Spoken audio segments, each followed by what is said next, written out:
Let's talk about imaginary units. So basic definition, let's begin with imaginary units.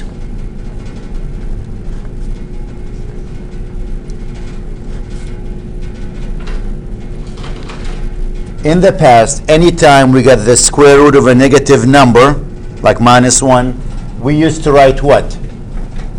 We used to say, no real solution.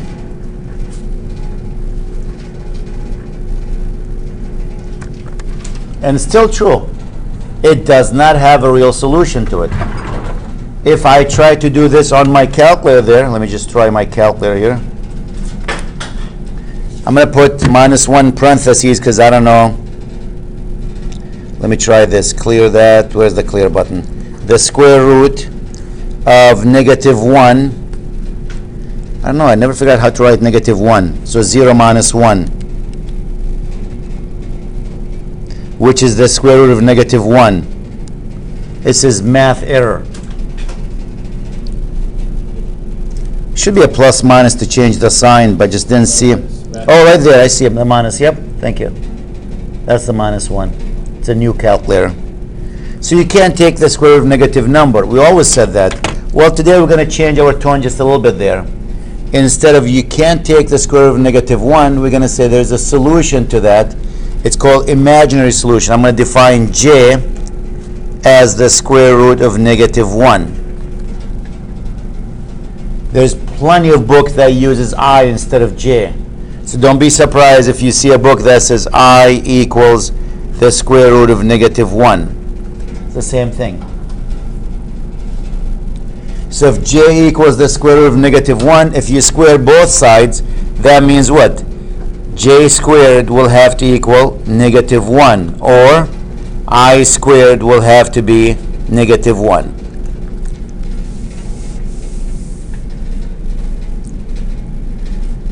So now when somebody said to you, what is the square root of -4? Instead of saying, I can't do that, you can say the -4 is really -1 times the 4. That's what a -4 is. And you can break it down to the square root of -1 times the square root of 4. What is the square root of -1? J. What's the square root of 4? 2. J times 2, which is what? 2J.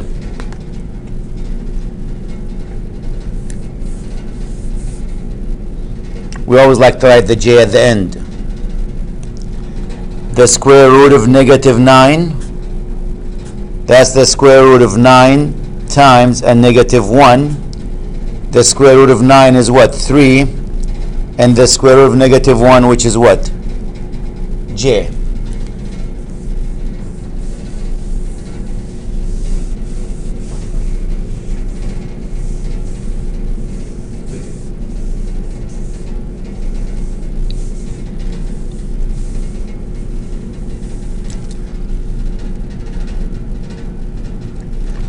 Now, what is the square root? Well, let's use parentheses here. The square root of -4 squared.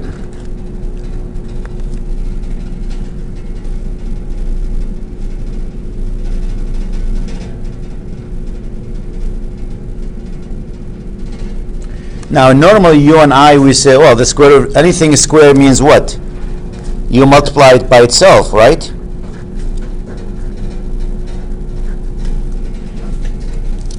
And if you multiply it by itself,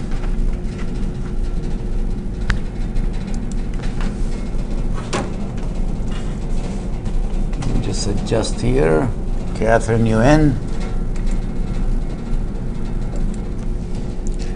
You go, well, we have a property for a square root that says what? The square root of A times the square root of B, you can combine them together as the square root of what? A times B. So if I do that, I can combine these to the square root of -4 times -4. What's -4 times -4? That's 16. What's the square root of 16? 4. But that will be the wrong answer.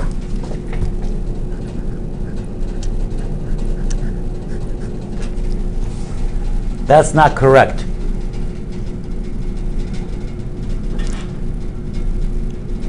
Because this is an imaginary number, really. The correct answer to that is, this is correct here. It's the square root of negative 4 times the square root of negative 4. And negative 4, what's the square root of negative 4? We just did that here. Isn't that 2j? So that's a 2j times 2j. What's 2j times 2j? That's 4j squared. And what's j squared equal to? Negative 1. So the answer is negative 4.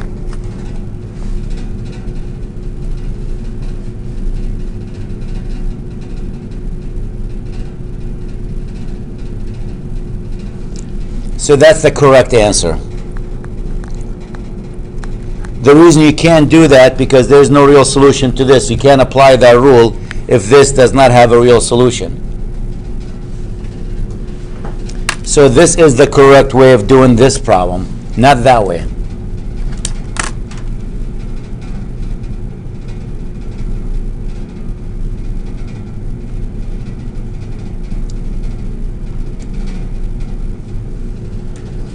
Let's try another one.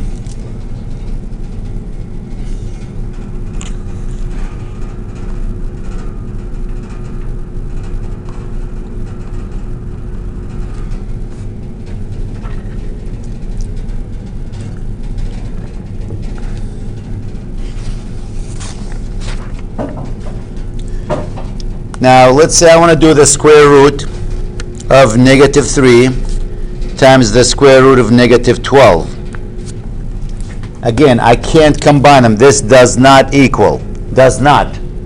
You can make it.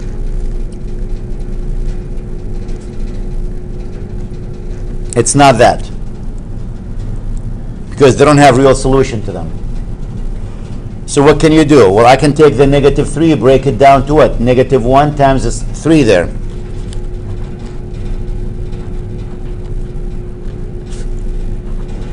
This is negative 1 times 12. What is the square root of negative 1? J, the square root of 3. And what is the square root of negative 1 here? J times the square root of 12. What's j times j? It's j squared, the square root of what? What's 3 times 12? 36. J squared will give me a negative 1. The square root of 36 will give me what? 6. What's minus 1 times 6? That's a negative 6.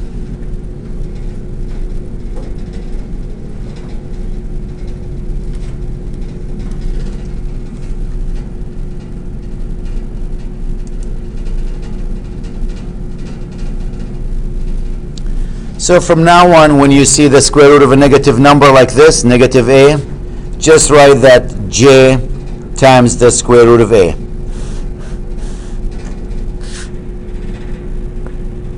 And assuming a is greater than 0, because negative and negative will make it a positive.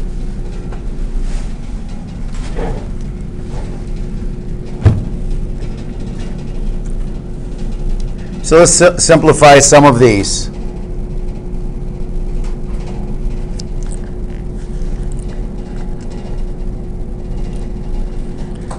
Minus outside the square root, negative 75. Here's the minus sign. I'm going to rewrite that using this rule as what? J, the square root of 75. So the minus sign under the square root will give me a j on the outside. Can I simplify the square root of 75? 25 times what? 3.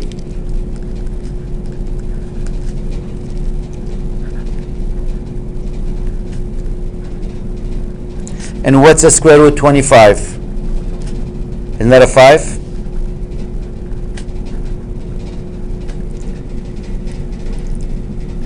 Now I like the j written at the end. I never like the j.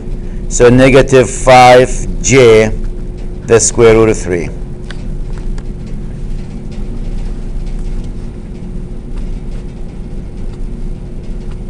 What about if you have more than j squared, like j cubed, j to the 4th, j to the 10th, j to the 50th?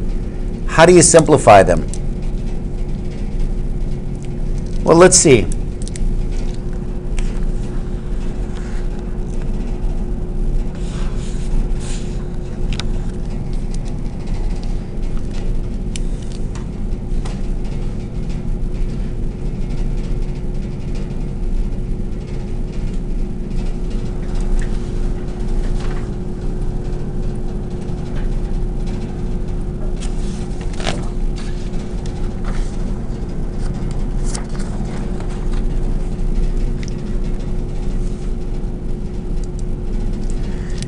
We know j equals the square root of negative 1.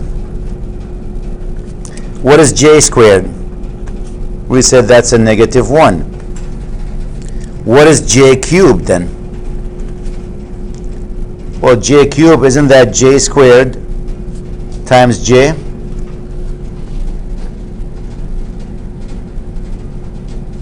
And j squared is a negative 1 times j, which is what? Negative j.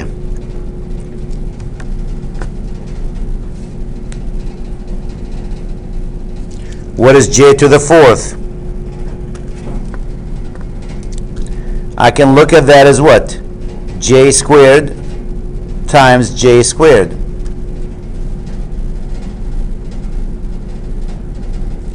J squared is a negative 1 times a negative 1. What's a negative 1 times a negative 1? Positive 1.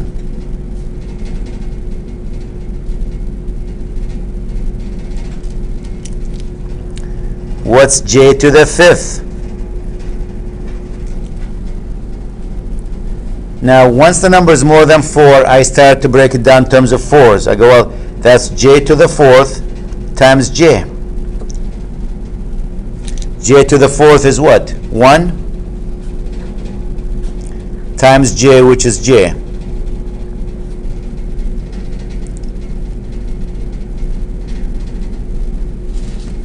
What's j to the 6th? I go, that's j to the 4th times j squared. J to the 4th is what? 1. J squared is negative 1, right here.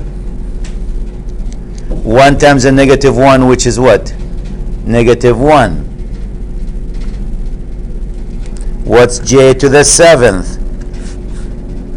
Isn't that 4 and 3?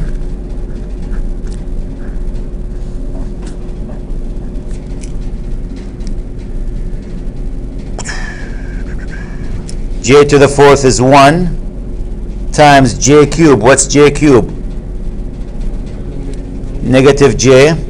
1 times a negative j, which is negative j, and I'll do j to the 8th, which is j to the 4th squared. J to the 4th times j to the 4th. And that's 1 squared, which is what? 1.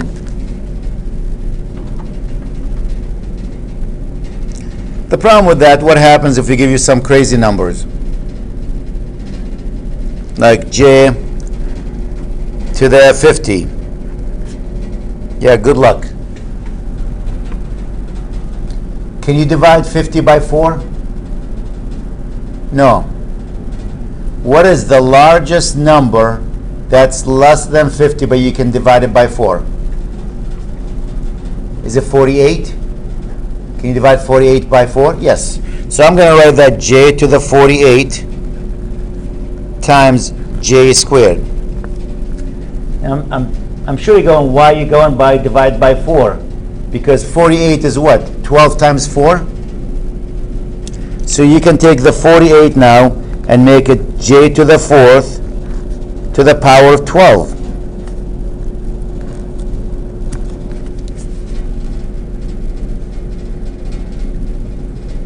And what is j to the 4th equal to? 1. So it's going to be 1 to the power of 12 times j squared. What is 1 to the power of 12? 1 times, what's j squared? Negative 1. 1 times a negative 1? Negative 1. So basically what you need to know, when you divide that number by 12, what's the remainder? Don't even waste your time with this. Your answer is going to be whatever j squared. So if I said to you, what is j to the 513? I'm just going to go 513 divided by 4. By 4 this is 1, by 4 this is 4. Bring the 1 down, 11. 11 by 4 is 2. 2 times 4 is 8. Remainder is what? 3. 33 by 4 is what? 8. 8 times 4, 32. What's the remainder? 1. See that 1? J to the 513 will be the same as j to the 1, which is j. Whatever that remainder is. The reason I'm neglecting all of these, the 128 is what? It's 4 to the power of 32. Power to power you multiply. 1 to any power is going to be 1. So I'm not going to waste my time on that. It's going to be whatever j to the 1.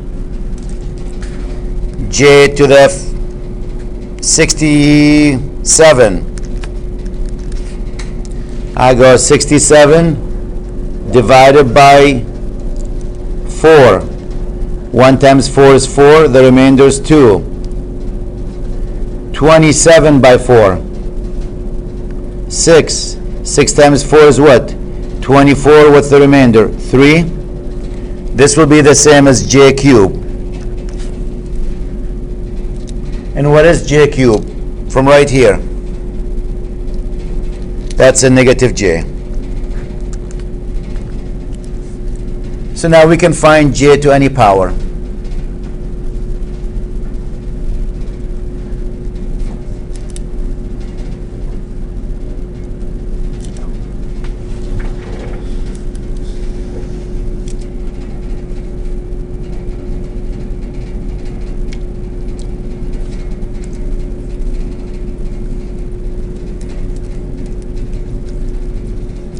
So now let's talk about a complex number.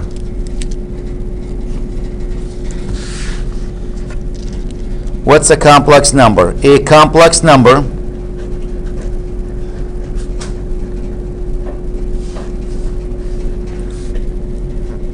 is, so here we go, complex number is any number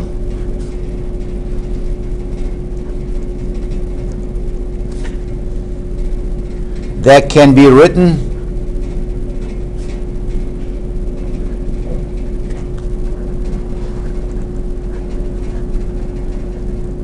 in the form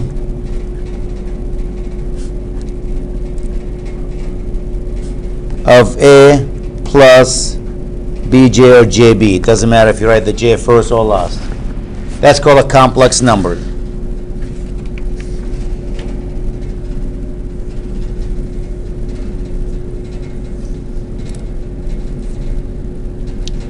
Now this format's called rectangular format. So A plus JB or BJ is known as rectangular format.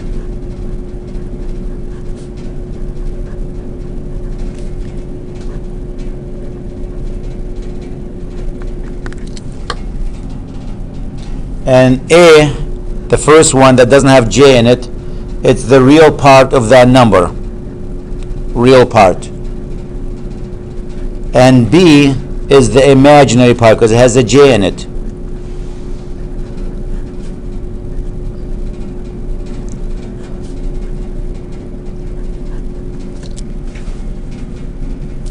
B is known as the imaginary part of the number.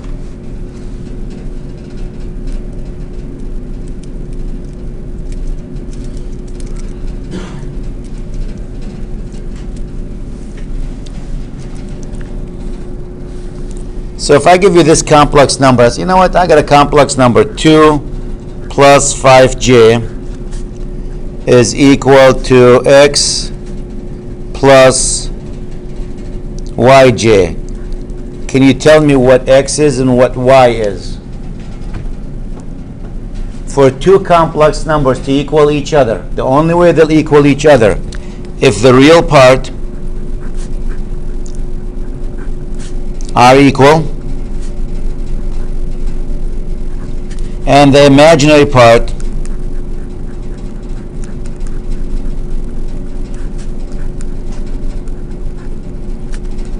are equal.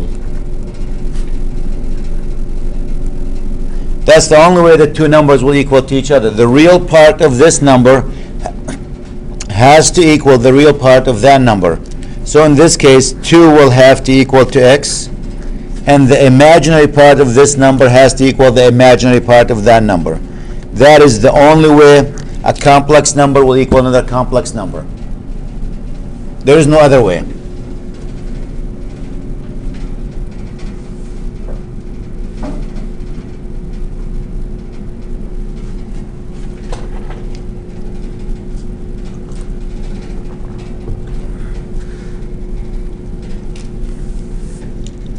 I'll do another example, and I'm done with section 1 almost. Maybe 2 more minutes.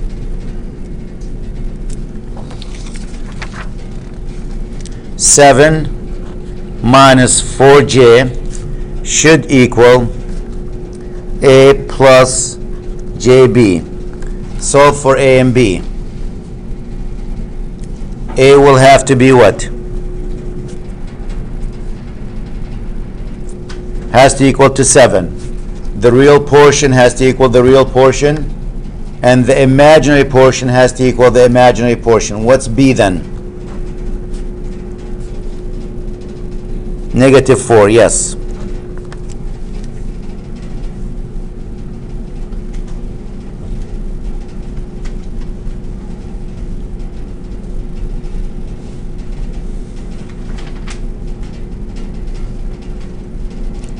That's called equality of complex numbers.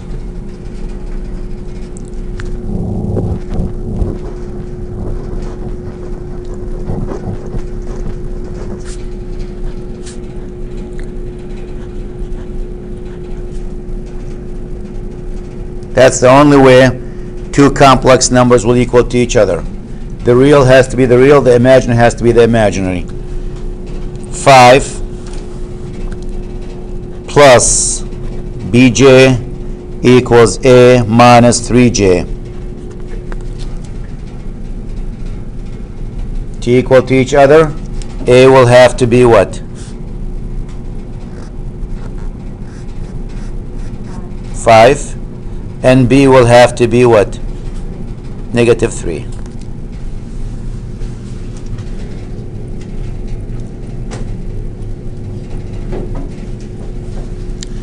Now I'm going to be adding one more piece, then I'm done.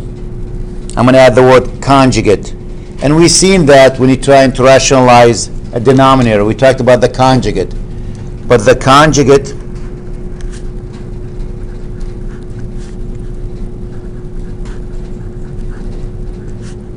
I'll underline the word conjugate of a complex number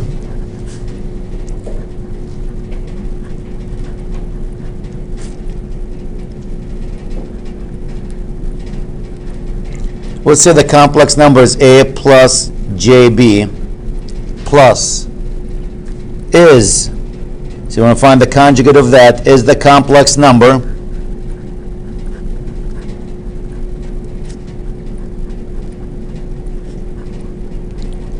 a minus jb. So to find the conjugate, you switch the sign in the middle there. If it's a plus, it becomes minus. If it's a minus, it turns to a plus.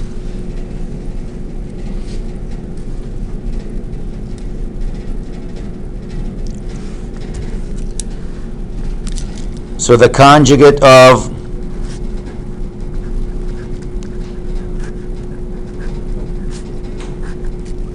two plus 3j is what? Is it 2 minus 3j?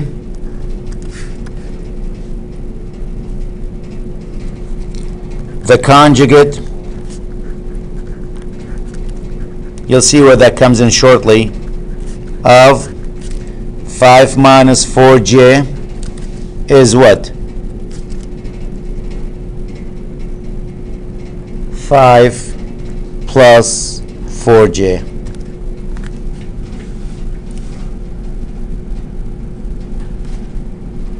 And that's the end of this section.